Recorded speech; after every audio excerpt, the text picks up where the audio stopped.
நீங்க கேட்கலாம் அந்த இன்டர்வியூ பத்தி பேசும்போது நீ எங்க இருந்த அப்படிங்கிற மாதிரி. ஆக்சுவலி அந்த இன்டர்வியூவை நான் தான் எடுத்து நடத்துற மாதிரி இருந்துச்சு. பட் அட் ஸ்டார்டிங்ல இருந்து பாத்தீங்கன்னா அவரோட பிஹேவியர் எதுவுமே சரியே இல்ல. நான் கூட இன்டர்வியூ பண்ண முடியாது அப்படின்னு கோவமா சொல்லிட்டு போயிருப்பேன். அந்த வீடியோவை பார்த்துட்டு வாங்க.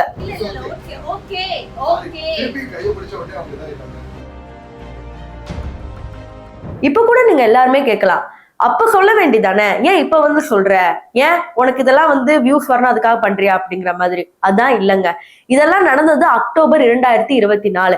அப்ப எல்லாருமே வந்து திவாகர் என்ன நினைச்சிட்டு இருந்தீங்கன்னா, பெரிய நடிகனாலாம் வரமாட்டாரு, சும்மா கோமாளித்தனமா இன்னசென்ட்டா பண்ணிட்டு போறாரு, ஒரு இன்ஃபுளுசரு பாத்துட்டு போறோம், நல்லா இன்னசென்ட்டா இருக்காரு பாவம் அப்படிங்கிற மாதிரி தான் நீங்க நினைச்சிட்டு இருந்தீங்க. அப்ப இந்த விஷயத்த சொல்லியிருந்தா கூட நீங்க நம்பியிருக்கவே மாட்டீங்க. ஏன்னா அப்பெல்லாம் வந்து எல்லா ஆக்டர்ஸையும் அவர் வந்து அவங்க இவங்க அப்படின்னு பேசிட்டு இருந்தவர் இன்னைக்கு அட்லினா அவன், சூரினா இவ, சூர்யானா அவன் அப்படிங்கிற மாதிரி பேசிட்டு இருக்காரு. சோ இந்த நேரத்துலதான் இதை சொல்ல வேண்டிய கட்டாயம். இன்னொன்னு என்ன பாத்தீங்கன்னா அவர் சொல்லியிருப்பாரு, இந்த மாதிரி காசு கொடுத்து என்ன ஏமாத்திட்டாங்கன்னு. அதெல்லாம் கிடையாது.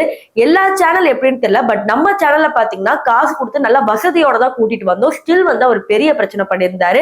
அவர் வளர்ந்து வரும் ஒரு இன்ஃபுளுசர் அப்படிங்கறனால அந்த வீடியோவை அப்ப நாங்க வந்து வெளியிடல.